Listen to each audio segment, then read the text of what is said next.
You're listening to Innovators Can Laugh, the fun startup podcast. Welcome to the show. I'm your host, Eric Melcher.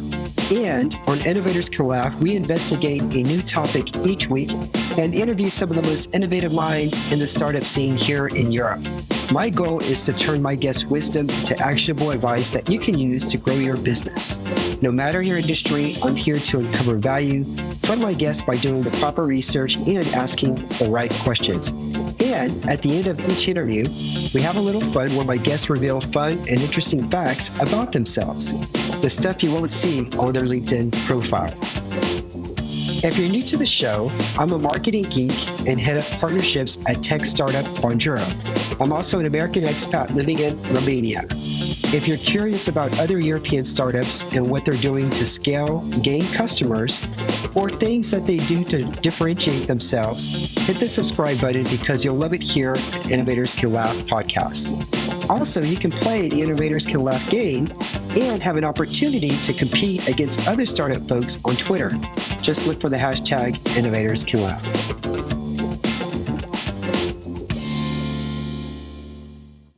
Hey, ICL fans. Today we're talking about how to ship products fast. That's right, building a SaaS product with as little friction as possible. This is something that Nico Botha realized that there was a need for, and he created a solution for it. So in addition to launching Shipstats.com, which is a starter kit that includes all the integrations you need to build a SaaS app fast, we dive into the mistakes Nico made when launching his product. For example, many people that learned about it on producthunt.com actually messaged him and said that it was too cheap. Anyway, we also discuss how it's not necessary to have a computer software degree to run a successful business and his other fun projects that are helping to raise awareness for his flagship product. If you're wanting to build a SaaS product faster and you are not a computer software geek, then this episode is for you. Check it out. Let's go ahead and dive in.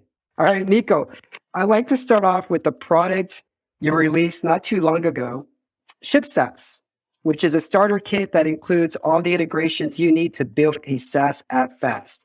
You can have a complete app with a landing page, a login, registration, and billing functionality ready in under a week. What compelled you to create this starter kit?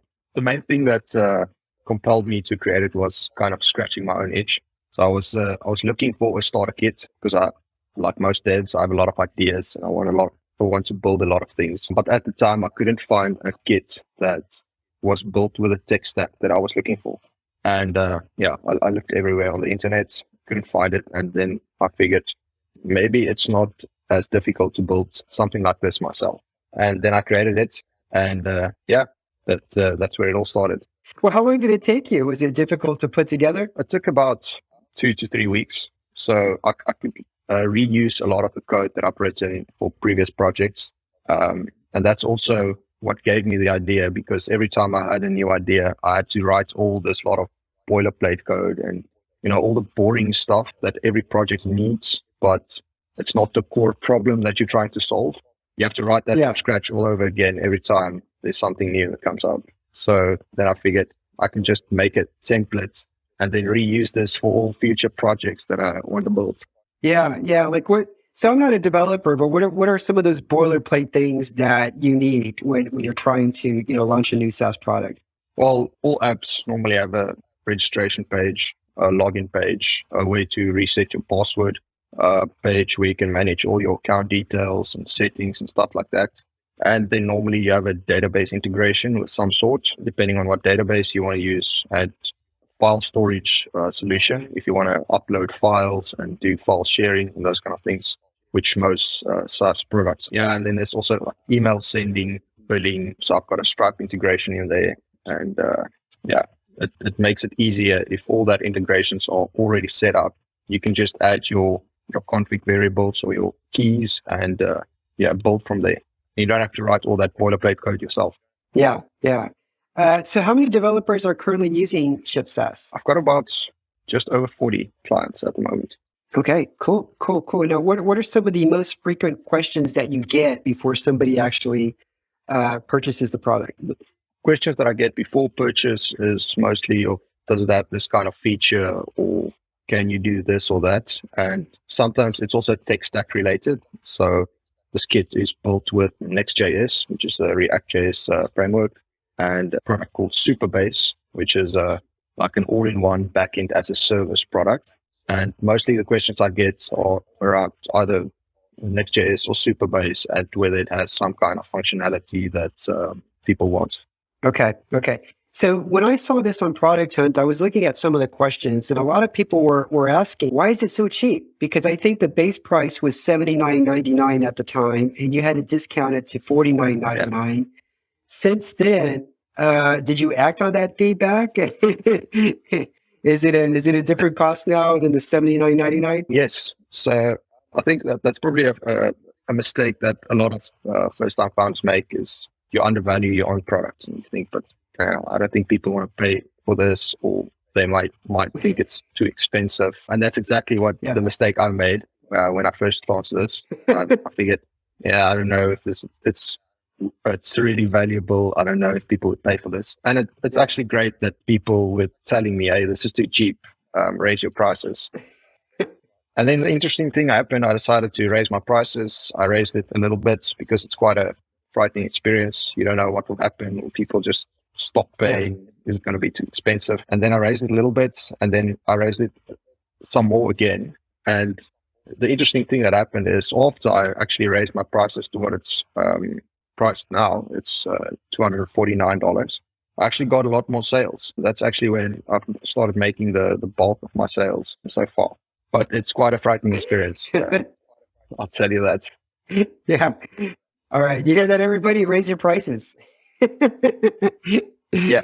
It's so interesting. To product Sorry, when you hear that, like when you read blogs on indie hackers and people sharing their experiences, everybody says raise your prices. But actually doing it is quite a frightening experience. So it's easier said than done, in my opinion.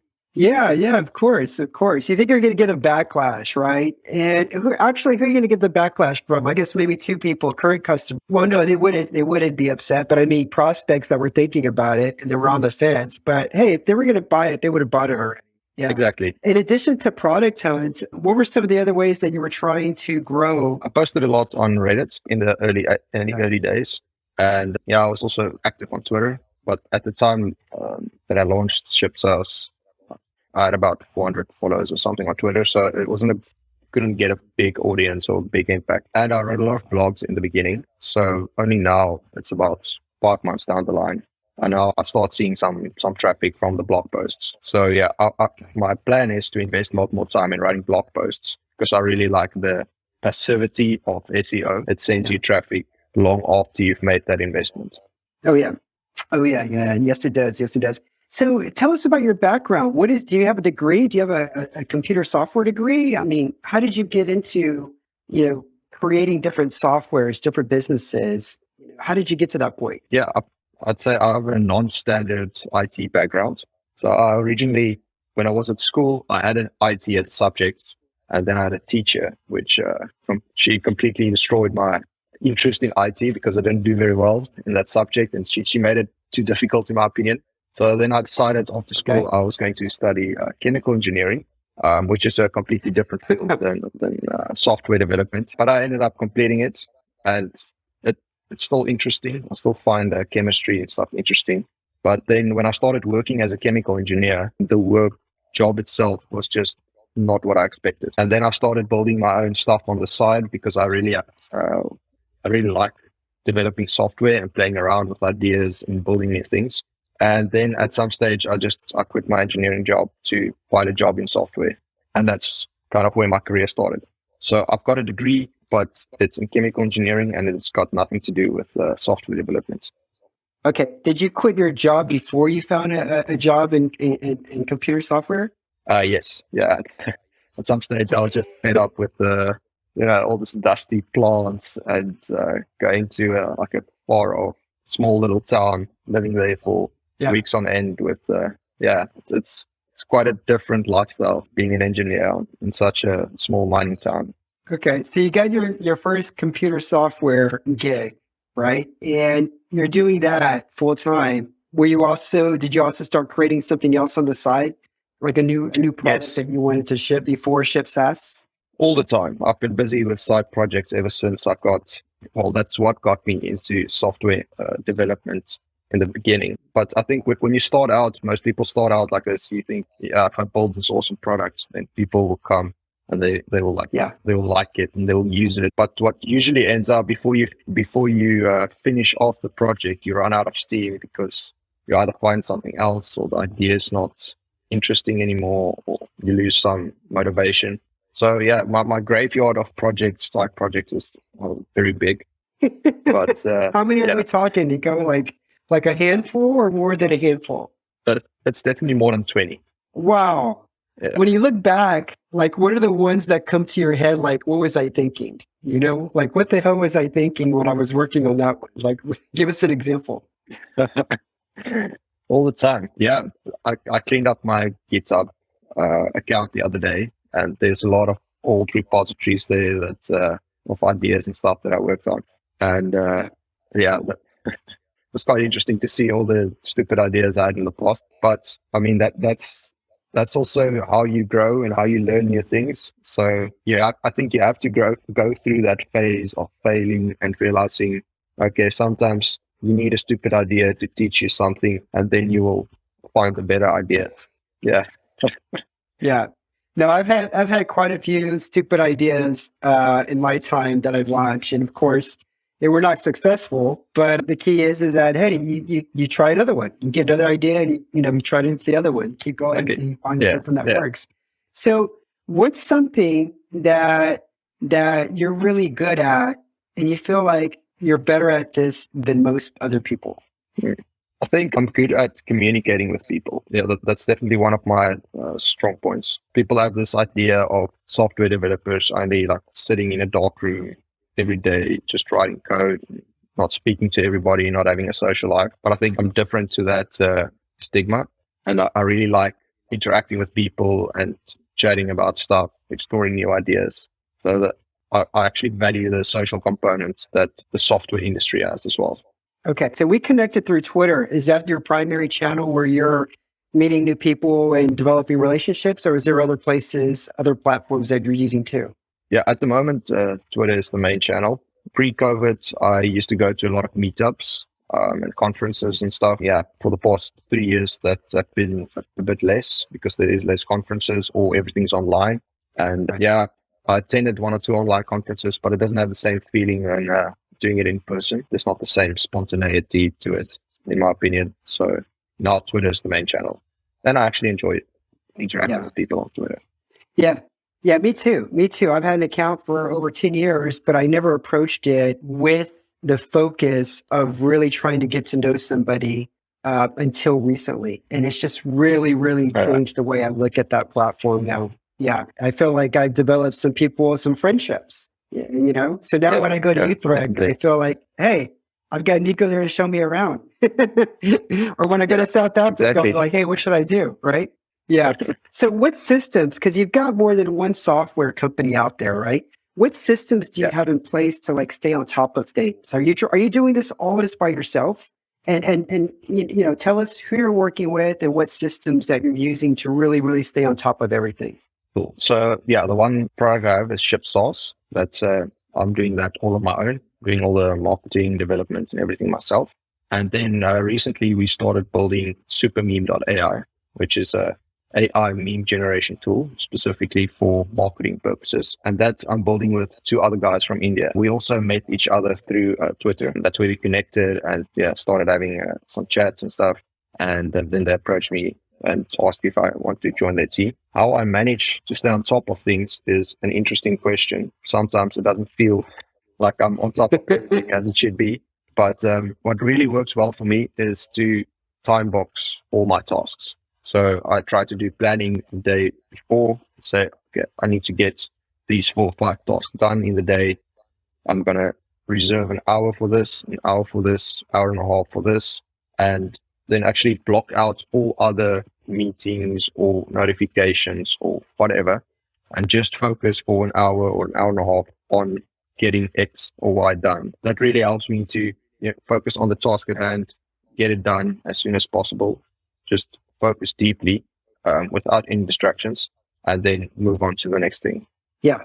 Yeah. Focusing is something that I think a lot of us struggle with, especially when, you get those notifications. So I actually turn off notifications on my phone. And do you do the same thing? Do you like Yeah. pause your notifications and try to just focus on that one window, that one tab? Yeah. Yeah, Yeah. I think, exactly. I also do that. and when do you feel like you do your best work? Are you doing this late at night in the evening, or what's your work day look like? No, definitely in the morning. Yeah, I get up early and then have coffee, just wake up a bit and then start working. In my opinion, the more work I get done before 12 in the afternoon, the better. Because normally in the afternoons, I'd like to have the meetings then, or do some more social stuff, which doesn't require that much focus. So I find it more Yeah. productive to do the deep focus work in the morning when I'm still fresh, and then later in the afternoon, either go to the gym and go and exercise, or socialize. Okay. What's one of the most interesting projects that you're working on right now, Nico? Well, I'd say definitely supermeme.ai. If you told me a year ago that I would build a tool that generates memes using AI, then I would have laughed at you. Now I'm still laughing, but just at the memes that we generate. Yeah. No, it's some memes. I mean, within a split second, you read the quick caption, you see the picture, and you'll laugh your ass off. And they Yeah. cut through the glass. I mean, they just really, really captivate. And it's so easy to convey your message, but then it's also a really fun and interesting way to build connection. That's definitely what Nico Botha has done with his business, with Logology, and he's had phenomenal success with memes. I'm actually going to try to create my first meme using supermeme.ai today. So I'm excited about that. I've got a couple of ideas. Yeah. So like if somebody like goes to the platform for the first time, what do they need to do? I've already been there. I kind of know, but just share, the steps on what they have to do to use the tool. So the idea is to help people that needs to generate or create memes on a bit bigger scale. Sometimes you just lack some creativity. You don't know what you want to say or what joke to make. So if you go to the platform, you either have two options. You can pick a template. So we've got a lot of meme templates, which is just the pictures, or you can upload your own. So if you take in your own picture of yourself, maybe, or of your colleagues or whatever, you can upload that. And then you select a theme. We've got a lot of themes at the moment, stuff like startup, sales, crypto. Yeah, so a whole bunch of themes that you can select from. And then based on the theme and the selected picture, we generate a caption for that meme. And it's within the context of your selected theme. So if you want to make a meme about crypto, for instance, then we will generate something about crypto based on the image that you've given us. And then also, if you're not happy with the AI generated caption, you can just change it and add your own caption. Yeah. Yeah. That's so cool. And then, okay, so there's the super neat part, but then you've got another little SaaS product out there, like what to build or something like that. And it's like, hey, if you're trying to find an idea, a new SaaS product, and I was playing around with it, and it's so cool because you can just click a button and it gives you a pretty good idea of something that I don't know if it exists or not. Even if it does exist, it hasn't been scaled. And so it kind of gives you an idea of something that you can actually go and work on. How did you come up with that idea?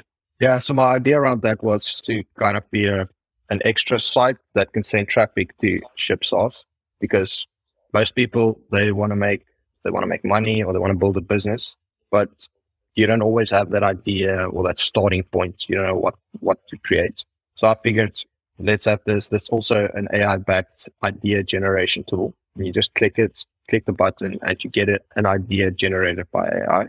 And I figured I'd give you the starting points of what to build, and I have the kits already to get started and save you a lot of time. So that there you go. You can just get started and build your $1 million idea.